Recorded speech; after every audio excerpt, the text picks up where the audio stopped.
Hello and welcome to Pop Along RC.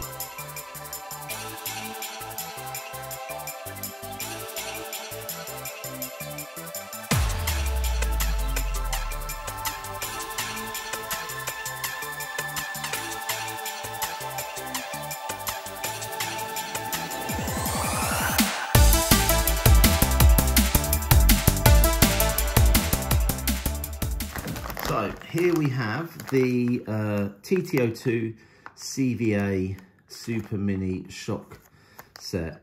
Not a set that I've used in the past. I mean, on this channel we've already featured the TRF mini shocks. We've also used the racing shocks where we've built those in the past. But this is my first time building the TT02 CVA shock.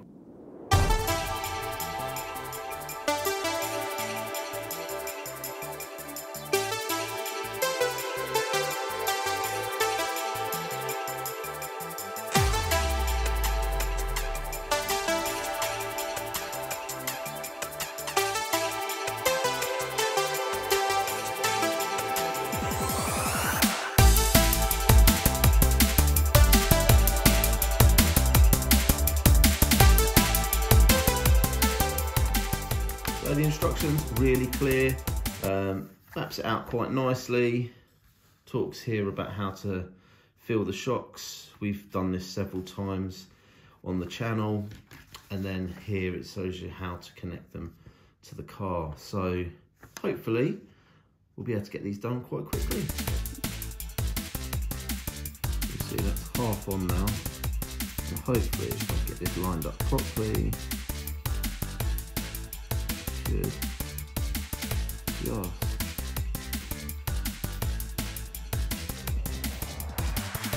That is in. Right. So I've gone with 3 holes here.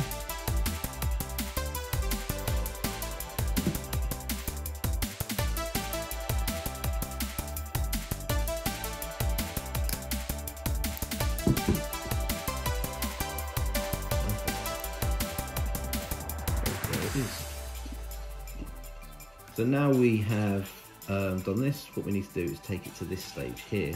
So what I'm going to do is run through exactly how we go about that.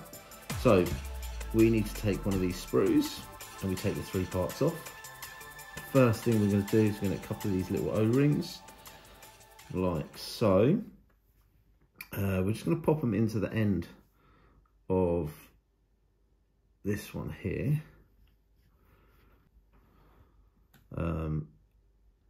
Just to help with lubrication, and then we're going to stick this cap on the end here.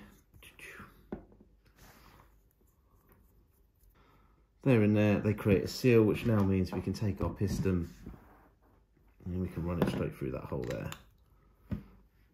Push it down, pull it through.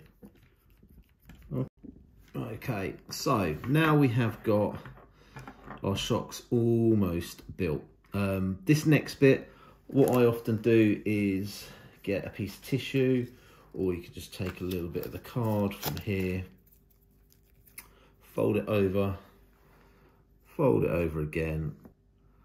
We just slide it over the end of the shock like this. And then what you can do is you can grab the pliers like so and hold this as tight as you can. Now, the reason I had the little bit of paper on is because I don't want to mark the shafts and cause any issues. So I always just grip it with a little bit of paper. So as you can see, we have got 2 choices. We've got the shorter one or the longer one down here. Because I'm going touring car, I'm going to go with the shorter one. If I was doing rallycross and I wanted a slightly longer shock, I'd go shock, script like so, and then what we can do is just screw that onto the end.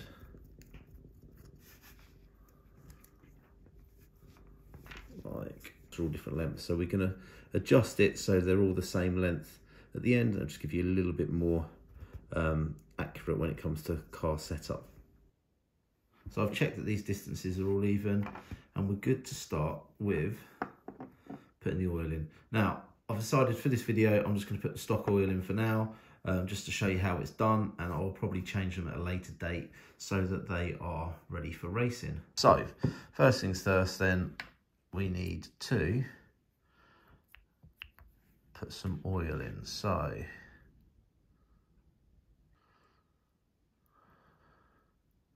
I'm nearly there.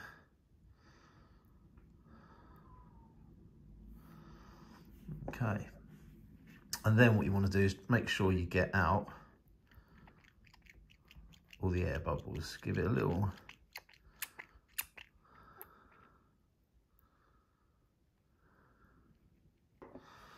then place the seal on top. So when this goes on, what will happen is some oil is going to come out the side.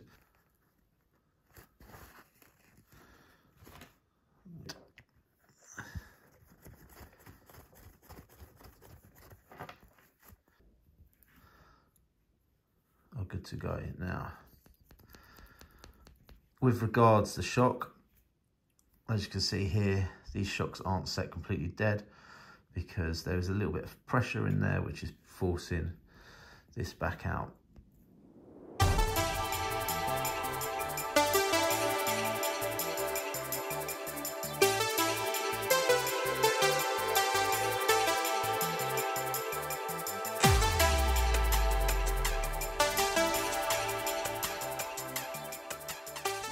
So what can we actually change with these shocks then?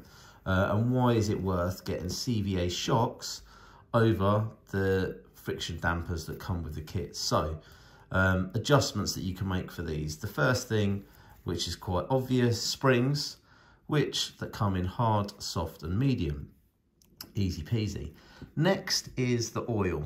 Now with the oil, obviously this is just the oil that comes with the kit, the Tamiya kit.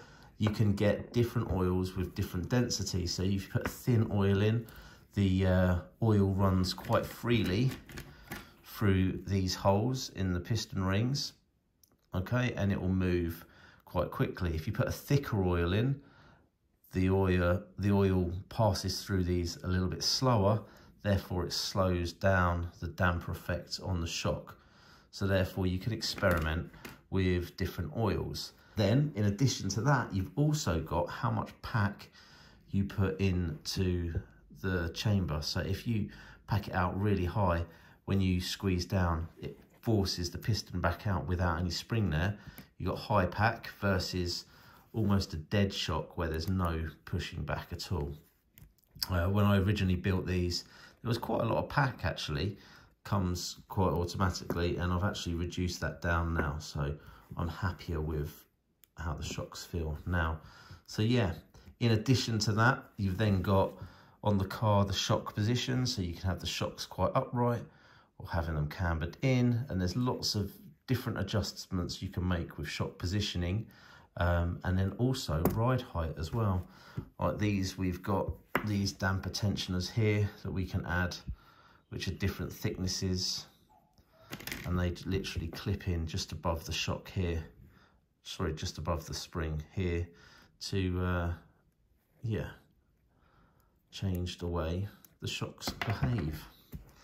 But that's a little bit of a chat and a little bit of a build video of the CVA Super Mini shock set. Yeah, thanks for watching, see you again soon.